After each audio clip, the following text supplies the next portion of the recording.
열왕기상 18장 41절로 46절 함께 보겠습니다. 열왕기상 18장 41절로 46절 저와 함께 교독하겠습니다. 제가 41절 읽습니다. 엘리야가 아합에게 이르되 올라가서 먹고 마시소서, 큰 비 소리가 있나이다. 42절 아합이 먹고 마시러 올라가니라. 엘리야가 갈멜산 꼭대기로 올라가서 땅에 꿇어 엎드려 그의 얼굴을 무릎 사이에 넣고 그의 사환에게 이르되 올라가 바다 쪽을 바라보라. 그가 올라가 바라보고 말하되 아무것도 없나이다. 이르되 7번까지 다시 가라. 7번째 이르러서는 그가 말하되 바다에서 사람의 손만한 작은 구름이 일어나나이다. 이르되 올라가 아합에게 말하기를 비에 막히지 아니하도록 마차를 갖추고 내려가소서 하라 하니라. 조금 후에 구름과 바람이 일어나서 하늘이 캄캄해지며 큰 비가 내리는지라. 아합이 마차를 타고 이스라엘로 가니 여호와의 능력이 엘리야에게 임하매 그가 허리를 동이고 이스라엘로 들어가는 곳까지 아합 앞에서 달려갔더라. 아멘. 엘리야는 여호와가 엘로힘 하나님이심을 이스라엘 백성에게 보여주기 위해서 갈멜산에 제단을 쌓고 불로 임하는 신이 참 하나님이다 라고 도전을 했습니다. 여호와의 불이 엘리야가 쌓은 제단에 임했습니다. 놀라운 역사가 일어난 것이죠. 그 모습을 본 이스라엘 백성이 그제서야 여호와 그는 하나님이시로다, 여호와 그는 엘로힘이로다 라고 고백을 했죠. 이스라엘에게 필요한 것은 불보다 비였습니다. 그런데 하나님께서 이스라엘에게 불을 먼저 내려주신 것은 만약에 저들에게 비를 먼저 내려주셨다면 저들은 그 비는 여호와 하나님이 아니라 바알이 내려준 것이라고 저들은 믿었을 것입니다. 그래서 하나님께서 불을 내려주시고 여호와가 하나님 되심을 알게 하시고 그 이후에 비를 내려주시는데 오늘 본문의 내용이 바로 그 내용입니다. 비를 내려주시는 내용이에요. 갈멜산의 승리 후에 엘리야가 아합에게 이렇게 말했습니다. 41절 다시 보시면 엘리야가 아합에게 이르되 올라가서 먹고 마시소서, 큰 비 소리가 있나이다. 큰 비 소리가 있나이다. 여러분, 하늘에 구름 한 점 없습니다. 그런데 엘리야는 큰 비의 소리를 듣고 있습니다. 무엇을 의미하죠? 엘리야는 하나님께서 비를 내려주실 것을 분명히 확신했기 때문입니다. 그래서 아무도 들을 수 없는 소리를 엘리야는 듣는 거죠. 믿음의 귀로 듣는 것입니다. 여러분, 믿음은 바라는 것들의 실상이요 보지 못하는 것들의 무엇이다? 증거다. 보이지 않지만 믿으면 보이죠. 들리지 않지만 믿으면 들리죠. 하나님께서 엘리야에게 비를 내리시겠다고 약속하셨기 때문에 그것이 확실하다는 것을 나타내는 것이 무엇이에요? 그가 큰 비의 소리를 들은 것입니다. 그러면서 이 아합에게 올라가서 이제 식사하소서. 지금 오늘의 스토리, 이 갈멜산 꼭대기에 올라가서 엘리야가 기도하는 이야기는 지난주 내용과 이어지는 건데, 지난주에 우리가 갈멜산에 제단을 쌓고 그 불이 임하는 그 모든 과정을 보았는데 그게 그날 아침부터 진행된 일이죠. 그래서 아침부터 정오까지 바알의 선지자들이 막 기도했다고 그랬잖아요. 그리고 오후 해질 무렵 엘리야가 하나님 앞에 기도했을 때 불이 임한 거예요. 그러니까 하루 종일 있었던 일이에요. 얼마나 긴장되고 또 힘든 시간이었을까요? 엘리야뿐만 아니라 모든 사람에게. 그러니까 아합도 마찬가지였겠죠. 아합이 다 지켜보고 있었을 텐데 밥도 제대로 먹지 못했을 겁니다. 그래서 엘리야가 아합에게 이제 가서 비가 올 거니까, 큰 비의 소리가 들리니까 가서 먹고 마시소서. 그러니까 이 아합은 또 엘리야가 시키는 대로 해요. 열왕기상 이 아합에 대한 스토리를 보게 되면 이 아합이 악한 왕, 악하기보다는 이게 줏대가 없는 것 같아요.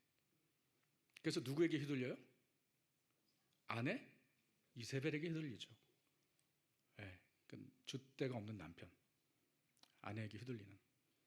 저는 결코 그런 사람이 아니에요. 그리고 엘리야가 지금 이 상황이 어떤 상황이냐면 바로 전에 바알의 선지자 450명을 다 죽인 상황이에요. 아세라 선지자 죽여서 850명. 이런 상황에서 또 가서 먹으라고 그러니까 또 가서 먹어요. 식사하라고 하니까 또 그 말에 그대로 순종합니다. 아합 왕은 먹으러 갔지만 엘리야도 얼마나 피곤했을까요? 얼마나 시장했을까요? 그런데 엘리야는 같이 가지 않았습니다. 오히려 갈멜산 꼭대기로 올라갑니다. 왜냐하면 그에게 아직 남은 과제가 있었기 때문인데, 그것은 비를 위해 하나님께 기도하는 것입니다.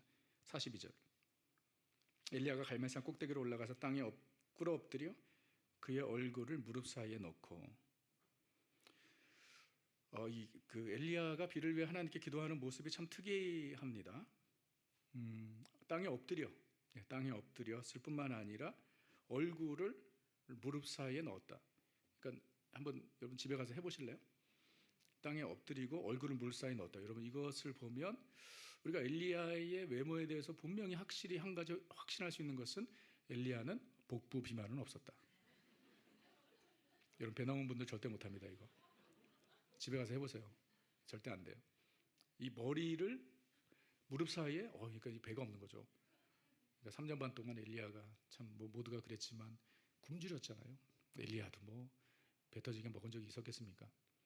근데 그것보다 더 중요한 것은 이 엘리야의 간절함을 표현하는 것이죠. 여러분, 마음이 간절하면 몸이 어떻게 돼요? 같이 따라오죠. 우리가 정말 하나님께서 응답해 주셔야 할 기도가 있는데, 긴급한 기도가 있는데 그냥 가만히 누워서 기도할 수 있나요? 무릎 꿇게 되죠. 두 손을 들게 되죠. 엎드리게 되죠. 그러니까 엘리야의 기도하는 모습은 정말 간절히 비를 구하는 엘리야의 모습을 묘사하고 있는 것입니다. 엘리야는 바알과 아세라 선지자들의 대결에서 대승을 거두었습니다. 그렇죠? 이건 엄청난 승리 아니에요? 850대 1. 와, 그러니까 이스라엘 백성이 다 엘리야를 인정해주고 아합 왕이 인정해주는 그런 대승리를 거두었지만, 그는 조금 더 방심하거나 교만하지 않았습니다. 그는 교만해지지 않았어요. 오히려 불을 구할 때보다 더욱 겸손히, 그리고 더욱 간절히 비를 위해서 하나님께 기도하는 모습을 보게 됩니다. 그리고 다른 점은, 불을 위해 구했을 때는요, 모든 사람이 다 보고 있었습니다. 근데 비를 위해 기도할 때는 하나님과 1대1의 관계 가운데서 기도하고 있는 거예요. 아무도 보지 않아.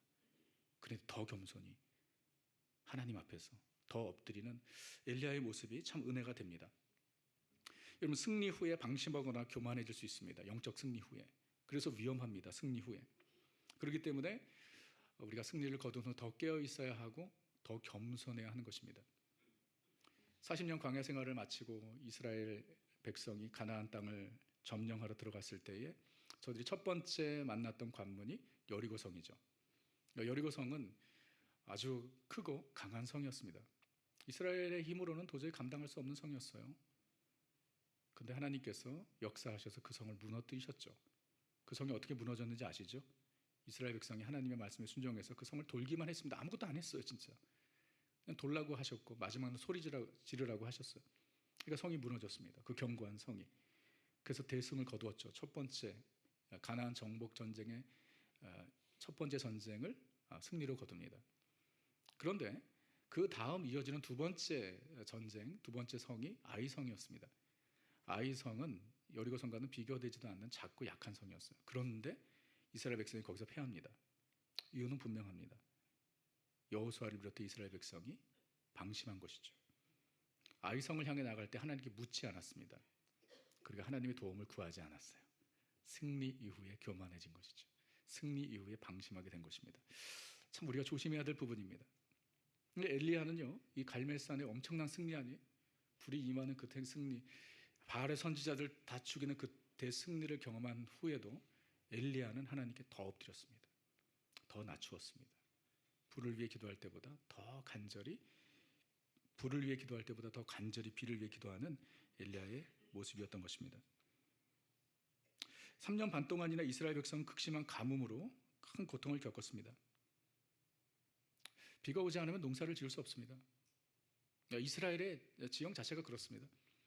여러분, 애굽도 여러분 사막 기후고 또 사막이지만 애굽에서는 농사가 가능했습니다. 왜죠? 거기 뭐가 있어요? 나일강이 있죠. 이스라엘에도 강이 있습니다. 무슨 강일까요? 요단강이죠. 여러분 가보신 분들은 아시겠지만 요단강은 나일강과 비교할 수 없습니다. 그렇기 때문에 이스라엘 백성은 비가 필요했습니다. 그 비가 3년 반 동안 오지 않았다는 것은 농사를 짓지 못했다는 것이고, 농사를 짓지 못하면 먹을 것이 없는 것이에요. 그래서 이스라엘 백성은 정말 3년 반 동안 큰 고난을 겪었던 것이고, 우리가 사르밧 가부의 스토리에서 보았지만, 사르밧은 비록 이스라엘 땅은 아니었지만 바로 옆에 있는 이방 땅이었지만 가뭄이 전체를 휩쓸었기 때문에 사르밧 가부 스토리 기억하시죠? 먹을 것이 없어서 마지막 가루를 가지고 떡 만들어서 아들과 함께 죽을 생각을 한 것이 사르밧 가부가 아니라 거의 대부분의 이스라엘 백성들이 그랬던 것이죠. 여러분, 그런데 우리가 생각해야 할 것은 이 가뭄이 어떻게 시작이 된 거죠? 누가 기도했기 때문에? 지금 설교는 듣고 계신가요? 자, 누가 기도했기 때문에? 엘리야의 기도로 시작된 거 아니에요?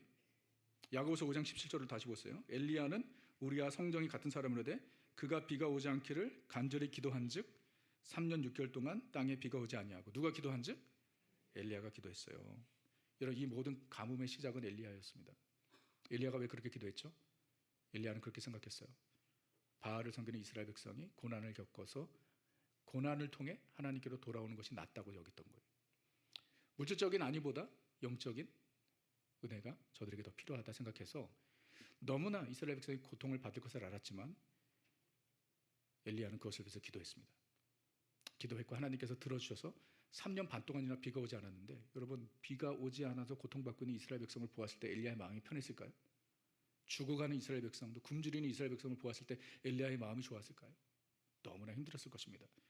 그래서 이제 때가 되어서 하나님께 비를 위해서 기도하는데 간절히 하나님께 부르짖는 거예요. 하나님께 비를 위해서 기도하는 것입니다. 여러분, 그런데 우리 18장 열왕기상 18장 1장을 보게 되면 1절을 보게 되면 이렇게 이 18장 1절을 시작해요. 많은 날이 지나고 제3년에 여호와의 말씀이 엘리야에게 임하여 이르시되 너는 가서 아합에게 보이라. 내가 비를 지면에 내리리라. 자, 하나님께서 분명히 말씀하셨습니다. 자, 3년 반의 가뭄을 끝내는 비를 내리시겠다는 것은 하나님의 약속이었습니다. 아합에게 가라고 말씀하시고 내가 비를 지면에 내리겠다고 말씀하셨어요. 하나님께서 분명히 비를 내리시겠다고 약속하셨는데 왜 엘리야는 비를 위해서 그렇게 간절히 기도했을까요? 여러분, 이것이 오늘 설교의 가장 중요한 핵심입니다. 하나님께서 비를 내리시겠다고 약속하셨어요. 그러면 엘리야도 아합과 함께 가서 먹으면서 하나님께 말씀하셨으니까 비를 내려주시겠지, 기다려도 되는 거 아니에요? 엘리야도 배고픈데, 힘든데, 하나님께서 내려주시겠다고 약속하셨는데, 그리고 불로 응답하신 하나님, 분명히 비를 내려주시겠다고 믿고 가서 기다리면 되는 거잖아요. 그런데 왜 불의 응답을 받은 엘리야가 다시 산꼭대기로 올라갑니까? 왜 거기서 또 엎드립니까? 하나님께서 비를 내려주겠다고 약속하셨는데 왜 비를 위해서 기도하는 것입니까? 여러분, 그것은요, 엘리야가 비를 위해서 기도한 것은 그는 하나님께서 어떻게 일하시는지 알았기 때문입니다. 여러분, 하나님은요, 분명히 비를 내려주겠다고 약속하신 하나님이신데 그 약속을 엘리야의 기도를 통해서 성취하시는 것입니다. 하나님은 하나님의 사람들의 기도를 통해 일하십니다. 이때는 이제 아멘을 할 때입니다. 이게 오늘 핵심 진리입니다. 하나님은 하나님의 사람들의 기도를 통해 일하십니다. 하나님 비를 내리시겠다고 약속하셨어요. 분명히 내리십니다. 하나님 약속을 지키시니까. 근데 그 약속을 무엇을 통해서 성취하시죠? 엘리야의 기도를 통해 성취하십니다. 이것이 하나님께서 일하시는 방법입니다. 엘리야의 삶, 이스라엘에게만, 아니 우리의 삶도 마찬가지입니다. 이스라엘의 비를 주관하시는 이는 하나님이십니다. 전적으로 하나님께서 주관하시는 거예요. 하나님의 주권입니다. 하나님께서 이스라엘 백성에게 오래전부터 말씀하셨습니다. 너희가 내 말을 따라 살고 나를 섬기면 비를 내려주시겠다고 약속하셨어요. 아까도 말씀드렸지만 이스라엘에 비가 오지 않으면 죽는 것입니다. 비가 필요합니다. 하나님을 따라 살면 비를 내려주겠다고 약속하셨어요. 신명기 11장 13절 보면 내가 오늘 너희에게 명하는 내 명령을 너희가 만일 청종하고 너희 하나님 여호와를 사랑하여 마음을 다하고 뜻을 다하여 섬기면 여호와께서 너희의 땅에 이른 비, 늦은 비를 적당한 때에 내리시리니 너희가 곡식과 포도주와 기름을 얻을 것이라. 축복의 말씀이죠. 너희가 만일 하나님의 명령을 청종하고 여호와 하나님을 마음과 뜻과 힘을 다하여 사랑하면 하나님께서 비를 내려주겠다는 거예요. 이른 비와 늦은 비를 내려주겠다고 약속하셨습니다. 이른 비는 이스라엘이 우기가 시작되는 게 11월인데 이제 그때 내리는 비가 이른 비입니다. 그 전에는 건기입니다. 건기 때는 비가 안 와서 땅이 다 말라버립니다. 그래서 이른 비가 내려야 씨를 뿌릴 수 있는 거예요. 이른 비가 오지 않으면 씨를 뿌릴 수가 없습니다. 그런가 하면 늦은 비는 3월이나 4월에 오는 비입니다. 그 비는 수확을 풍성하게 하는 비예요. 그래서 하나님께서 약속하신 것은 너희가 내 명령을 지키고 나를 섬기면 이른 비와 늦은 비를 내려주겠다. 그래서 이스라엘 백성들에게 있어서 비는요, 하나님의 은혜와 축복의 상징이었습니다. 자, 그런가 하면 반면 하나님의 말씀을 따라 살지 않으면 하나님께서 하늘 문을 닫으신다고 말씀하셨어요. 경고하셨습니다. 이어지는 16절 17절 보면 너희는 스스로 삼가라 두렵건대 마음에 미혹하여 돌이켜 다른 신들을 섬기며 그것에게 절함으로 여호와께서 너희에게 진노하사 하늘을 닫아 비를 내리지 아니하여 땅이 소산을 내지 않게 하심으로 너희가 여호와께서 주신 아름다운 땅에서 속히 멸망할까 하노라. 하나님께서 하늘 문을 닫아버리신대요. 언제요? 다른 신들을 섬기면. 자, 3년 반 동안 이스라엘에 비가 내리지 않은 것은 이유가 무엇이죠? 이스라엘 백성이 누굴 섬겼기 때문에? 바알을 섬겼기 때문이죠. 분명하죠. 그런 이스라엘 백성의 갈멜산에서 엘리야가 보여준 것이 무엇이죠? 여호와가 엘로힘이라는 것. 그 불이 임하는 장면을 보고 이스라엘 백성이 다 고백했습니다. 여호와 그는 하나님이시로다. 여호와 그는 하나님이시로다. 하나님을 인정하는 이스라엘 백성이 하나님께서 비를 내려주시겠다고 약속하신 거예요. 18장 1절에 내가 비를 지면에 내리리라. 자, 비를 주관하시는 분은 하나님이세요. 그런데 하나님께서 약속하심에도 불구하고 엘리야는 그가 해야 될 것이 무엇인지 알았습니다. 그것은 비를 위해 간구하는 것이었습니다. 하나님께서 그렇게 일하시기 때문입니다. 여러분, 하나님은 우리에게 비를 내려주시기 원하십니다. 네. 오늘 컨디션 안 좋으세요? 여러분 왜 이렇게 힘드네. 네? 하나님 우리에게 은혜의 비, 축복의 비를 내려주시기 원하십니다. 비는 하나님께서 주관하시는 거예요. 우리에게 비가 필요합니다. 참 놀라운 것은요, 제가 이제 월요일부터 설교를 준비하는데 비를 내려주옵소서 이 제 주제를 가지고 와, 지난주에 비가요 진짜 제가 새벽에 깼습니다. 비가 너무 많이 와가지고. 그럼 내 마음속에 든 생각이 역시 나는 능력의 종이구나. 비가 얼마나 많이 왔는지 몰라요. 하나님께서 비를 내려주세요. 우리에게 필요한 비, 정말 우리 이 서든 캘리포니아 비가 얼마나 필요합니까? 정말 그 리터럴리 우리가 보이는 문자적 그 비도 필요하고, 우리에게 은혜의 비, 축복의 비, 성령의 비, 우리 가운데 필요합니다. 그 비를 누가 내려주시는가? 누가 주관하는가? 하나님께서 하시죠. 하나님께서 우리를 위해서 비를 준비하고 계십니다. 항상 시편 147편 8절에 그가 구름으로 하늘을 덮으시며 땅을 위하여 비를 준비하신다. 우리가 나중에 지금 이 시편 147편의 이 말씀을 가지고 찬양을 만들었지 않습니까? 우리 마지막에 부를 찬양인데, 주가 구름을 덮으시고 구름으로 하늘을 덮으시고 우리를 위해서 비를 준비하시나, 참 그 은혜가 되죠. 그냥 눈에 보이는 비뿐만 아니라 은혜의 비, 축복의 비를 의미하는 거 아니겠어요? 그 비를 주님께서 우리에게 내려주시기 원하세요. 하나님이 우리에게 은혜를 주시기 원하십니다. 그게 하나님의 뜻이에요. 우리를 향한 하나님의 마음이에요. 이사야서 30장 18절에 여호와께서 기다리시나니 이는 너희에게 은혜를 베풀려 하시며 일어나시리니 이는 너희를 긍휼히 여기려 하심이라. 저는 이 구절을 참 좋아합니다. 우리에게 은혜 주시려고요 막 안달이 나신 것 같아요. 여호와께서 기다리시나니 빨리 오라는 거예요. 이는 너에게 은혜를 베풀려 하시며 일어나시리니 너희를 긍휼히 여기려 하심이라. 참 우리에게 은혜의 비를 내려주시기 원하시는 분은 하나님이시라는 거예요. 그런데 우리가 그 비를 받아 누리기 위해서 우리가 해야 할 것이 있습니다. 그 비를 사모하는 것입니다. 그 비를 위해서 구하는 것입니다. 하나님께서 에스겔 선지자 에스겔을 통해서 멸망한 이스라엘을 회복시켜 주시겠다고 약속하셨어요. 그래서 에스겔서는 포로 시기에 쓰여진 선지서죠. 그래서 포로 시기라는 바벨론 포로, 우리가 다니엘서에서 나눴던 말씀, 이스라엘이 멸망한 후에 하나님께서 에스겔을 통해서 이스라엘을 회복시켜 주시겠다는 메시지를 전하십니다. 그 중에 에스겔서 36장 35절 36절 보면 사람이 이르기를 이 땅이 황폐하더니, 이 땅은 이스라엘을 얘기하는 거예요. 이제는 에덴 동산같이 되겠고 황량하고 적막하고 무너진 성읍들의 성벽과 주민이 있다 하리니 너희 사방에 남은 이방 사람이 다 여호와가 무너진 곳을 건축하며 황폐한 자리에 심은 줄을 알리라. 모두가 알게 된다는 거, 하나님께서 회복시켜줬다는 거. 그러면서 하나님께서 이렇게 또 컨펌해 주십니다. 나 여호와가 말하였으니 이루리라. 회복시켜 주겠다는 거예요. 다 황폐한 땅을 회복시켜 주시고 무너진 성읍을 다시 일으켜 세우시겠다. 그래서 이방 사람들이 다 하나님께서 하셨다는 것을 알게 할 것이다. 나 여호와가 반드시 이루리라 약속하셨는데 바로 이어지는 37절에서 이렇게 말씀하십니다. 주 여호와께서 이같이 말씀하셨느니라. 그래도 이스라엘 족속이 이같이 자기들에게 이루어 주기를 내게 무엇해야 할지라? 구하여야 할지라. 이게 하나님께서 일하시는 방법이에요. 내가 회복시켜 주겠다라는 거. 황폐한 땅을 에덴 동산 같이 무너진 성읍들을 다시 세우겠다.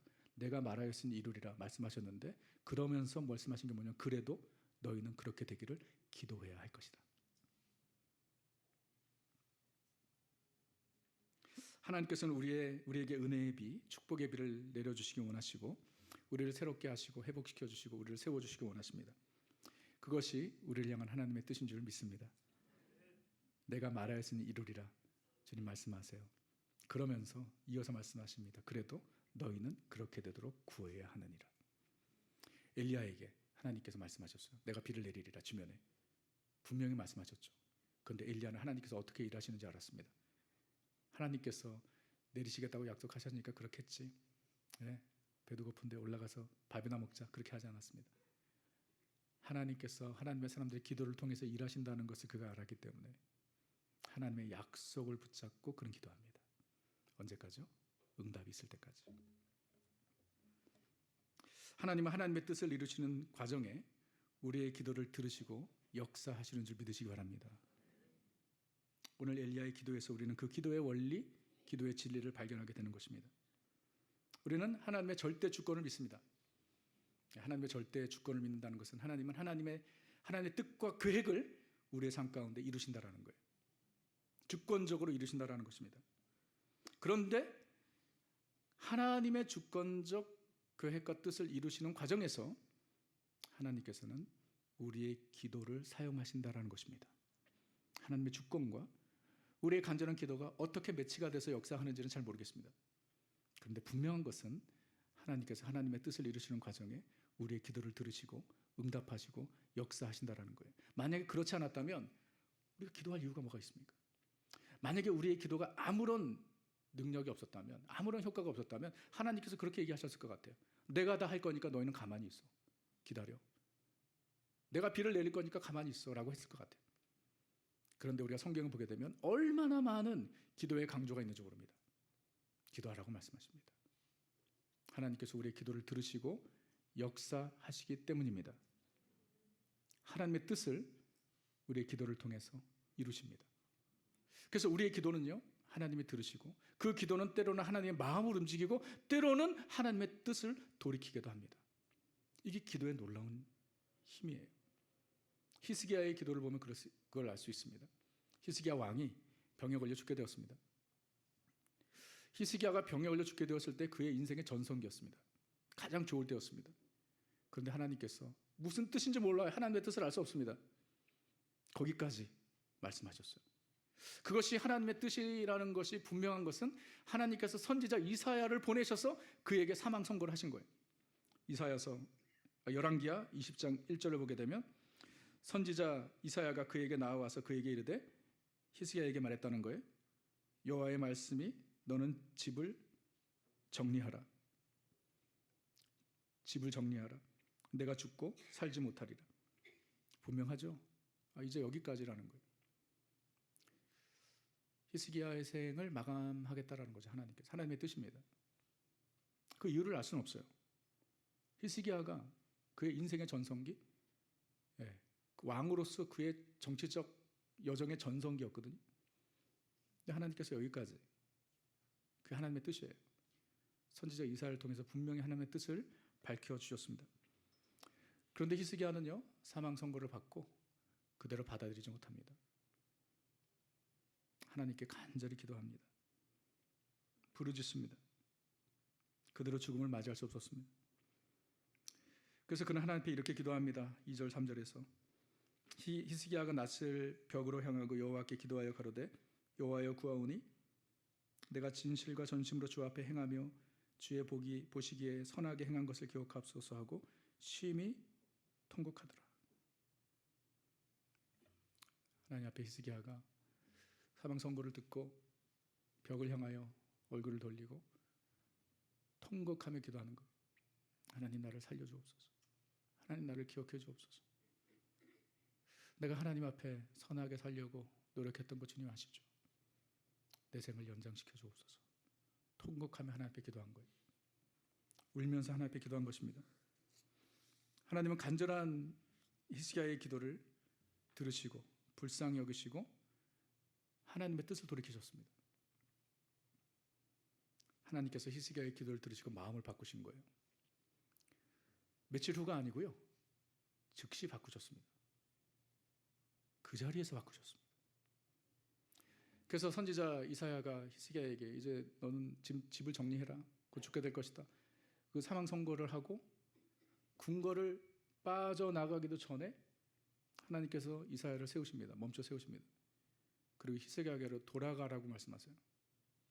그러니까 그게 도대체 몇 분 사이에 있었던 걸까요? 몇 시간이 아니겠죠. 히스기야가 사망 선고를 듣자마자 벽을 향해 얼굴을 대고 통곡하며 살려달라고 기도한 거예요. 이사야가 그 말을 하고 나가는 중에 하나님께서 그를 멈춰 세우시고 다시 돌아가라고 하세요. 그러면서 이사야에게 이렇게 말씀하십니다. 5절 6절 너는 돌아가서 내 백성의 주권자 히스기야에게 이르기를 왕의 조상 다윗의 하나님 여호와의 말씀이 내가 내 기도를 들었고 내 눈물을 보았노라. 여러분 여기 밑줄을 그셔야 돼요. 성경책에. 성경책 아무도 안 갖고 오셨네요. 예. 내가 내 기도를 들었고 내 눈물을 보았노라. 여러분 너무 은혜되는 말씀 아니에요? 내가 내 기도를 들었고 내 눈물을 보았노라. 내가 너를 낫게 하리라. 아니 방금 전에 죽이신다며. 내가 너를 낫게 하리라. 내가 3일 만에 여호와의 성전에 올라가겠고 내가 내 날에 15년을 더할 것이며 내가 너와 이 성을 아수르 왕의 손에서 구원하고 내가 너를 위하여 내 종 다윗을 위함으로 이 성을 보호하리라 하셨다 하라 하셨더라. 방금 이사야를 통해서 히스기야가 죽게 될 것이라고 말씀하신 하나님, 아니 금세 마음을 바꾸셨어요. 도대체 왜 이렇게 마음을 바꾸신 것입니까? 하나님께서 장난치신 거예요? 히스기야가 여기까지라고 말씀하신 게 그게 장난입니까? 농담입니까? 아니잖아요. 분명히 하나님의 뜻이 있었습니다. 그런데 하나님께서 그 뜻을 돌이키사 그에게 15년의 시간을 더 주셨습니다. 그 이유를 분명히 말씀하셨죠. 내가 내 기도를 들었고 내 눈물을 보았노라. 여러분 너무나 당연한 질문이지만 만약에 히스기야가 이사야를 통해서 그 사망 선고를 듣고 아 이게 끝이구나 생각하고 하나님께 기도하지 않았다면 어떻게 되었을까요? 어려운 질문을 하고 있나요? 죽었죠. 하나님께서 뜻을 돌리신 이유는 단 하나입니다. 내가 내 기도를 들었고 눈물을 보았노라. 여러분 이 말씀은 불치병에 걸린 사람들이 기도하면 다 이렇게 낫는다는 말씀이 아니에요. 이 히스기야의 기도에서 우리가 찾아낼 수 있는 중요한 기도에 대한 진리는 하나님은 하나님의 자녀들의 기도를 들으시고 그 눈물을 보신다라는 것입니다. 하나님 우리의 기도를 들으십니다. 우리가 하나님의 뜻을 다 헤아릴 수는 없어요.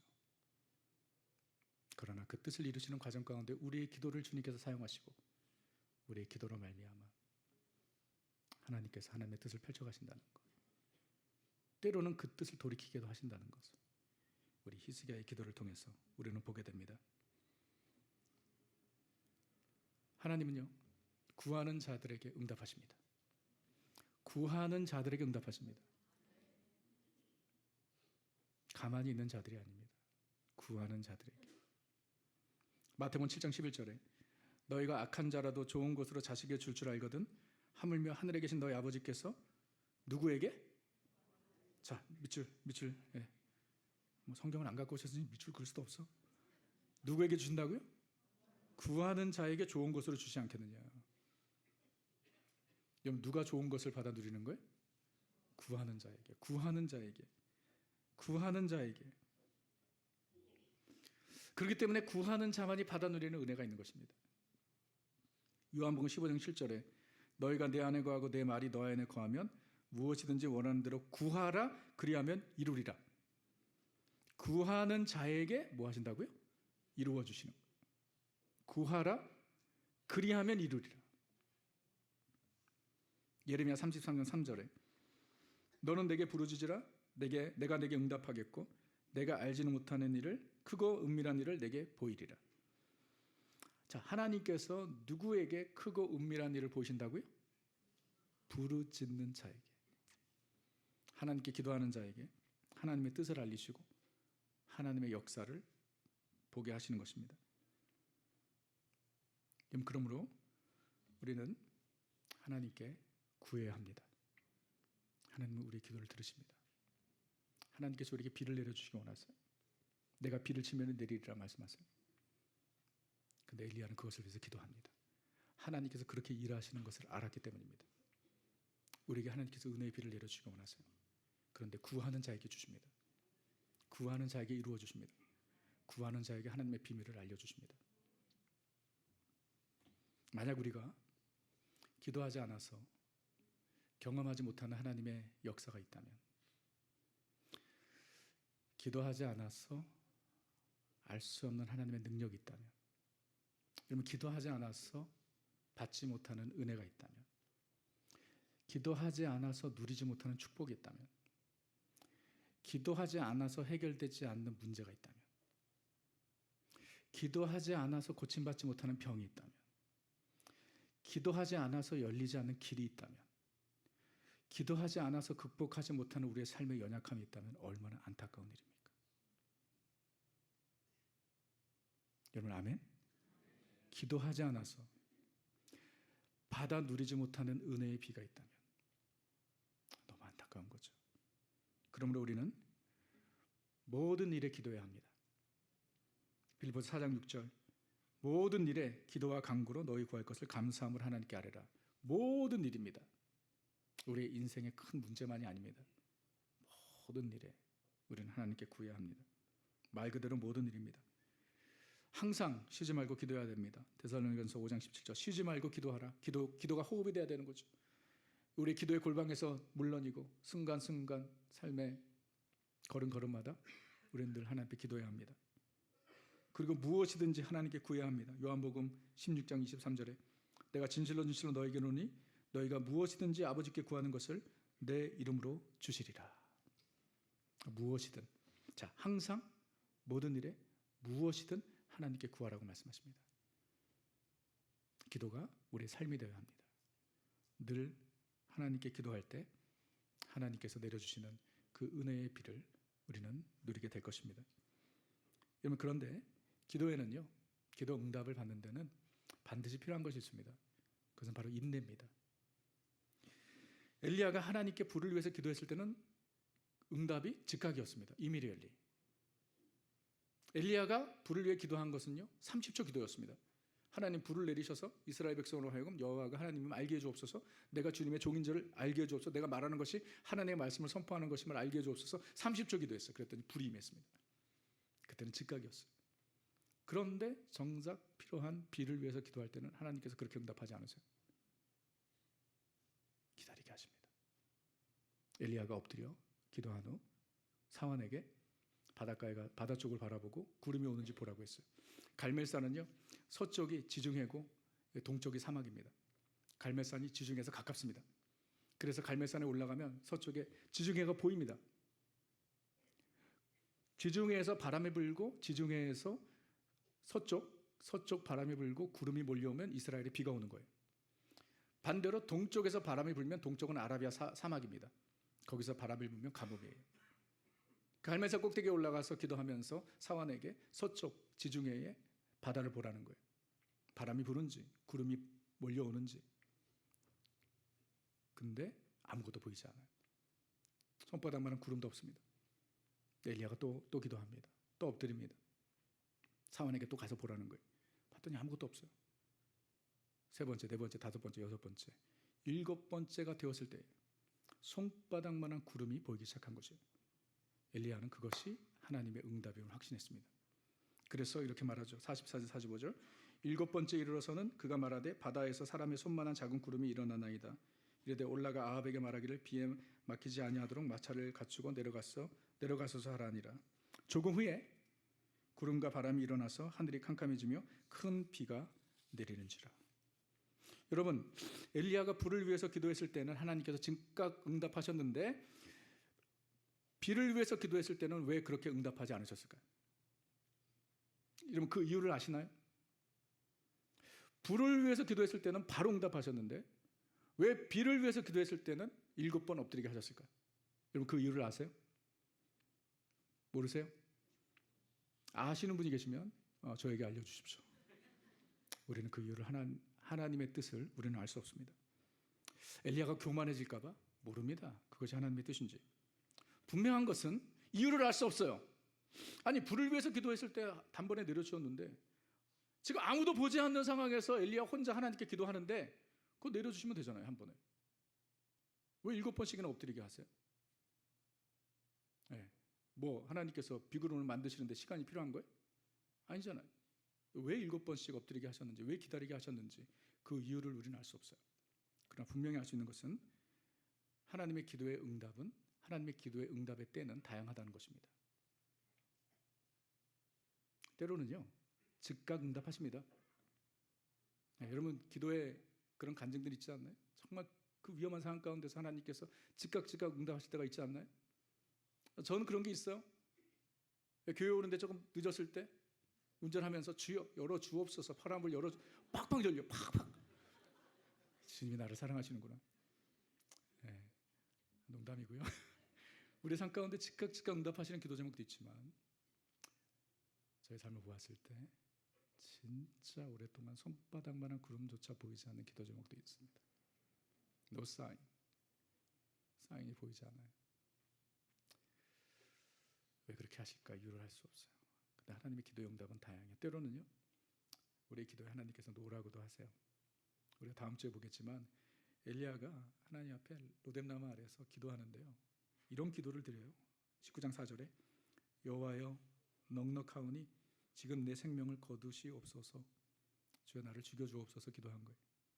근데 그때는 하나님께서 엘리야의 기도에 노라고 하십니다. 즉각 응답하실 때도 있고 7번 엎드리게 하실 때도 있고 또 노라고 하실 때도 있어요. 우리의 기도에 대한 하나님의 응답이 다양하기 때문에 우리는 인내하며 기도해야 하는 것입니다. 기도에는 인내가 필요해요. 만약 엘리야가 한 3-4번 정도 엎드리고 사환에게 가서 보라고 하니까 아무것도 보이지 않아요. 네, 만약에 아까 히스기야 얘기도 했지만 엘리야도 한 3-4번 정도 엎드리고 아무것도 없을 때 오늘이 아닌가 보네? 아유, 배고픈데 내려가서 라면이나 먹자. 만약에 그랬다면 모르겠습니다. 하나님께서 어떻게 역사하실지 모르겠지만은 오늘의 이 스토리는 만들어지지 않죠. 엘리야는 하나님의 방법을 알았습니다. 하나님께서 어떻게 일하시는지. 그래서 그는요, 7번째 손바닥만한 구름을 보았지만 7번이 아니라 70번이라도 엎드렸을 것입니다. 하나님의 약속을 믿고 기도했기 때문입니다. 우리에게 엘리야의 인내가 필요한 것입니다. 구름 조각 하나 보이지 않아도 하나님께서 나의 기도를 들으시고 하나님의 때에 역사하실 것을 믿고 한 번 더 엎드리는 것이 우리 가운데 필요한 것입니다. 한 번 더 엎드려야 하는 것입니다. 우리가 언제 기도하다 낙심하고 기도를 포기하나요? 응답이 보이지 않을 때죠. 아무것도 사인도 없을 때 우리는 낙심합니다. 그러나 믿어야 하는 것은 하나님은 반드시 나의 기도를 듣고 계신다라는 것입니다. 하나님께서 하나님의 때에 일하실 것입니다. 왜 7번이었나요? 왜 7번이죠? 그 7번이 누구의 때였어요? 하나님의 때였기 때문이죠. 이유를 알 수 없어요. 왜 5년입니까? 왜 10년입니까? 이유를 알 수 없어요. 그것은 하나님의 때예요. 그러나 반드시 하나님은 우리의 기도를 들으시고 역사하십니다. 그러므로 우리는 인내하며 계속 기도해야 합니다. 한 번 더 엎드려야 해요. 예수님께서 제자들에게 기도에 대한 교훈을 많이 주셨어요. 기도에 대한 내용이 상당히 많은 거 아시죠? 사복음서에. 그 중에 예수님께서 누가복음 18장에 제자들에게 한 비유를 말씀하셨습니다. 과부와 불의한 재판장의 비유예요. 내용은 심플합니다. 한 마을의 가부가 억울한 일을 당했어요. 그래서 재판장을 찾아가서 하소연합니다. 그리고 그 원한을 풀어달라고 호소합니다. 근데 그 재판장은 불의한 재판장이었어요. 가부와 같은 약자에게 관심이 없고 배려도 없었습니다. 무시하는 거죠. 가부가 와서 자기의 원한을 말할 때마다. 그런데 매일마다 찾아와서 포기하지 않고 이 재판장에게 가부가 호소하는 거예요. 그랬더니 재판장이 생각하기에 야, 내가 이 여자의 원한을 풀어주지 않으면 내가 평생 이 여자 때문에 괴롭힘을 당했구나. 그래서 그 과부의 원한을 풀어주었다라는 거예요. 이게 비유예요. 예수님께서 이 비유를 말씀하신 이유를 누가복음 8장 1절에서 말씀하셨어요. 예수께서 그들에게 항상 기도하고, 제자들에게 말씀하신 거예요. 예수께서 제자들에게 항상 기도하고 낙심하지 말아야 할 것을 비유로 말씀하신 거예요. 항상 기도하고 낙심하지 말아야 할 것을 비유로 말씀하실 때, 그러면 이 말씀에는요, 우리가 무엇을 할 수 있냐면 항상 기도하면서 낙심할 수 있다는 거예요, 없다는 거예요? 네, 여러분 정신을 바짝 차리시고 제가 곧 있으면 끝납니다. 예수님께서 그들에게 항상 기도하고 낙심하지 말아야 할 것을 비유로 말씀하실 때, 그렇다면 예수님의 이 말씀 안에는 뭐가 담겨져 있어요? 기도하면서 낙심할 수 있다는 거예요, 없다는 거예요? 있다는 거죠. 우리가 기도하다 낙심한다는 거예요. 낙심하지 않기 위해서 이 비유를 말씀하셨다는 거예요. 기도하면서 언제 낙심하죠? 응답이 보이지 않을 때. 7번, 70번 엎드렸는데 손바닥만한 구름도 보이지 않을 때. 아니, 더 상황이 악화될 때. 자녀를 위해서 기도하는데, 주님 앞에 나오기를 기도하는데 점점 더 멀어지는 모습을 볼 때. 삶의 문제를 놓고 기도하는데 점점 더 문제가 커질 때 낙심하죠. 여러분, 기도하면서 낙심을 왜 안 합니까? 주님은 우리의 연약함을 아시죠. 항상 기도하되 낙심하지 않기 위해서, 낙심하지 말라고 주님께서 우리에게 주신 비유가 그거예요. 그 비유의 핵심이 무엇입니까? 예수님께서 결론적으로 이렇게 말씀하세요. 18장 7절에 하물며 하나님께서 그 밤낮 부르짖는 택하신 자들의 원한을 풀어주지 아니하시겠느냐? 그들에게 오래 참으시겠느냐? 핵심이 뭐죠? 하나님께서 하나님의 자녀들의 부르짖음에 분명히 응답하신다라는 것입니다. 그렇기 때문에 낙심하지 마십시오. 7번이 아니라 70번이라도 하나님의 신실하심을 믿고, 내 때에 이루어지지 않는다 할지라도 하나님의 때를 의지하고 주님 앞에 항상 기도하는 하나님의 사람들이 되시기를 주님의 이름으로 축원합니다. 손바닥만한 구름을 보았을 때 엘리야는 확신했습니다. 이것이 하나님의 응답이다. 아니나 다를까 이 손바닥만한 구름이 큰 구름이 되고 캄캄해지고 큰 비가 내려서 정말 이스라엘에 필요했던 비, 3년 반 동안의 가뭄을 끝내는 하나님의 은혜의 비가 엘리야의 기도를 통해 이스라엘에 내리게 된 것입니다. 그래서 야고보서 5장 17절에서 아까 보았죠. 엘리야가 기도한즉, 우리와 성정이 똑같은 엘리야가 기도한즉 3년 반 동안 비가 오지 않았고 다시 기도한즉 비가 오더라. 엘리야의 기도로 말미암아 이스라엘에 비를 내리시는 하나님의 뜻을 이루어 주신 것을 우리가 보면서 우리도 포기하지 말고 낙심하지 말고 하나님께서 우리에게 주신 기도 제목을 가지고 한 번 더 엎드리는 그런 저와 여러분들이 되었으면 좋겠습니다. 우리 가운데 비가 필요합니다. 하나님께서 우리에게 비를 내려주셔야 돼요. 하나님께서 우리에게 은혜의 비를 내려주셔야 돼요.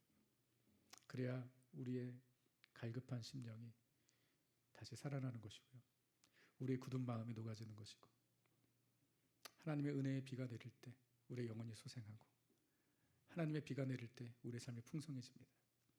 하나님의 비가 우리 개인의 삶 가운데, 우리 가정에, 우리 자녀들에게, 우리 교회에 임하여야 합니다. 주님은 그 비를 내려주시기 원하세요. 주님께서 비를 만드시고 비를 내려주시기 원하세요. 우리는 그 비를 기대하며 오늘 주님 앞에 간구해야 할 것입니다. 주님, 내게 은혜의 비를 내려주옵소서. 우리 가정에, 특별히 우리 자녀들에게 주님 은혜의 비를 내려주시고, 이 땅에 우리 교회에 주님의 은혜의 비를 내려 주옵소서.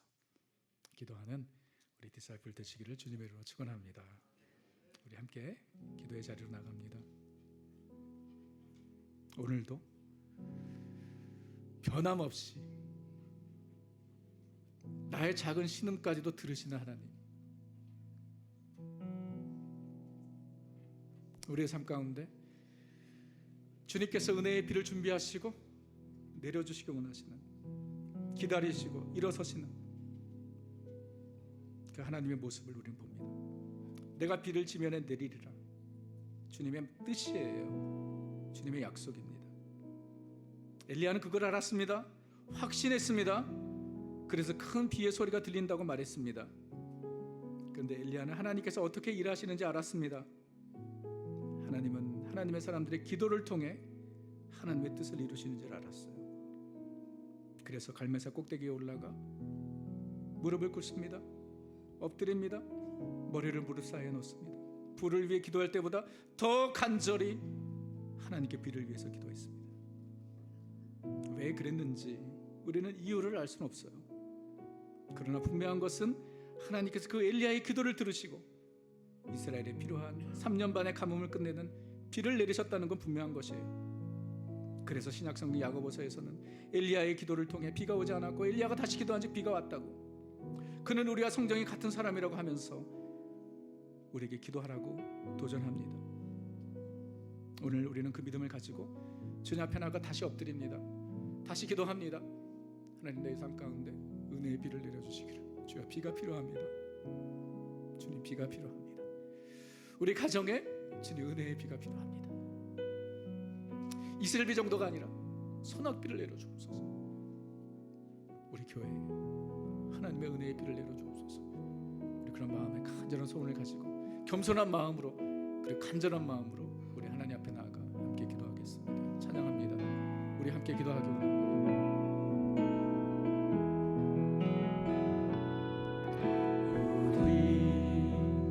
우리 함께 기도해. 우리 주님 앞에 나아갑시다. 주님의 거룩한 이름 앞에 나와 무릎 꿇고 그를 베푸시는 주님만을 바라보며 나가 하늘을 향해 두 손 들고 하늘 문이 열리고 은혜의 빗줄기 이 땅 가득 내리도록 마침내 주 오셔서 의의 빗줄기 우리 위에 부시도록. 엘리야의 마음 간절히 다시 한번 우리 함께 기도해. 주 앞에 나와 무릎 꿇고 그를 베푸시는 주 하늘을 향해 두 손 들고 하늘 문을 열어주옵소서. 하늘 문이 열리고 의의 빗줄기 이 땅 가득 내리도록 마침내 주 오셔서 의의 빗줄기 우리 위에 부시도록. 하늘 문을 여시옵소서. 하늘 문이 열리고 은혜의 빗줄기 이 땅 가득 내리도록 마침내 주 오셔서 의의 빗줄기 우리 위에 부시도록. 자, 우리 기도합니다. 여러분, 여호와의 불은 하나님의 임재와 영광을 나타내는 것이라면 여호와의 비는 우리의 영육의 필요를 채워주시는 하나님의 은혜를 나타내는 것입니다. 여호와의 비가 우리 가운데 임할 때 우리의 영혼이 소생합니다. 여호와의 비가 우리 가운데 임할 때 우리는 다시 풍성한 삶을 살게 됩니다. 여호와의 비가 임할 때 우리에게 다시 기쁨이 회복되는 것입니다. 영적으로 육적으로 우리는 그 여호와의 비를 의지하며 사는 자들입니다. 그래서 오늘도 우리는 간절히 구합니다. 주님, 비를 내려 주옵소서. 내 삶 가운데 주님의 은혜의 비를 내려 주옵소서. 갈급한 심령에 은혜의 비를 내려 주옵소서. 굳어진 내 마음에 은혜의 비를 내려 주옵소서. 여러분 기도하셔야 되고요. 여러분 가정에 하나님의 비가 내려야 합니다. 간절히 기도하십시오. 하나님, 우리 가정에, 우리 집에 주님의 비가 내리게 하여 주옵소서. 은혜의 비가 내리게 하여 주옵소서. 우리 자녀들에게 하나님의 은혜의 비가 내리게 하여 주옵소서. 그래서 하나님의 그 풍성함을, 그 크신 은혜를 누리게 하여 주옵소서. 이 시간에 우리 마음의 소원을 가지고 하나님께 우리 간절히 비를 구하도록 하겠습니다. 함께 기도하겠습니다. 하나님 아버지,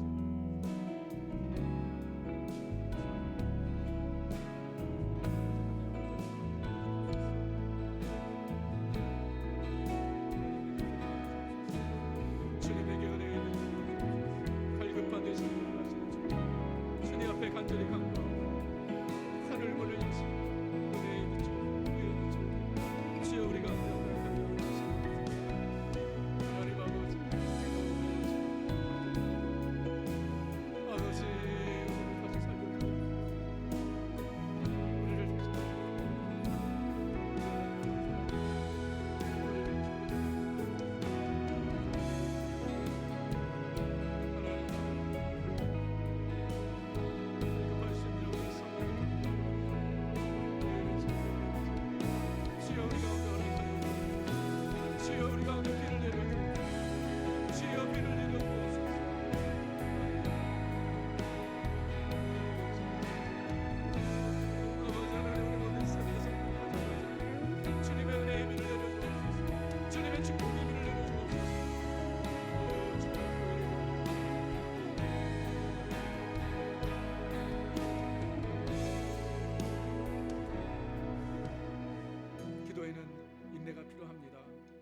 우리는 그 이유를 알 수 없습니다. 왜 하나님께서 불을 위해서 기도했을 때는 즉각 응답하셨는데 비를 위해 기도할 때는 아무도 보지 않는데 바로 내려주셔도 되는데 왜 7번까지 엘리야가 무릎을 꿇어야 했는지 그 이유를 알 수 없지만 하나님의 응답은 다양하다는 거 우리는 알 수 있습니다. 우리 예수님께서는 우리가 기도하다가 낙심하는 거 잘 아셨습니다. 그래서 그 비유를 통해서 우리에게 밤낮 부르짖는 자의 기도를 주님께서 분명히 들으신다고 약속하셨습니다. 구하는 자에게 주님께서 주시는 것입니다. 구하는 자가 찾는 것입니다. 구하는 자에게 하나님의 비밀을 알려주십니다.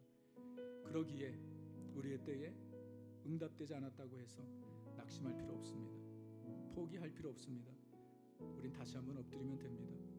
우리 하나님 예수 그리스도의 이름으로 기도하는 우리의 기도를 반드시 들으십니다. 하나님의 때에 역사하실 것입니다. 우리는 그것을 믿고 기도를 포기하지 말아야 합니다. 여러분 개인적인 삶 가운데 주신 기도 제목은 무엇입니까? 손바닥만한 구름도 보이지 않아? 이건 아닌가? 일어나려고 하는 건 없으십니까? 다시 엎드리십시오. 다시 7번이 아니라 70번이라도 하나님의 뜻을 알 수 없지만 하나님께서는 엎드리는 자들을 보십니다. 내가 내 기도를 들었고 내 눈물을 보았노라 말씀하십니다. 분명히 그렇습니다. 우리 다시 한번 우리 개인적인 삶의 기도 제목들, 혹시 내가 낙심한 기도 제목들이 있다면 주님 다시 기도하게 하시고 다시 엎드릴 수 있는 믿음을 내게 허락하여 주옵소서. 이 시간에 그런 기도 제목들 가지고 기도하도록 하겠습니다.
내려주시는 주님을 바라보며 의지합니다. 은혜의 비를 구하는 주의 자녀들의 기도를 들으시고 그 눈물을 보셔서 우리에게 필요한 은혜의 비, 축복의 비를 주님 허락하여 주시옵소서. 감사 찬양 주께 올려드리며 예수님의 이름으로 기도합니다.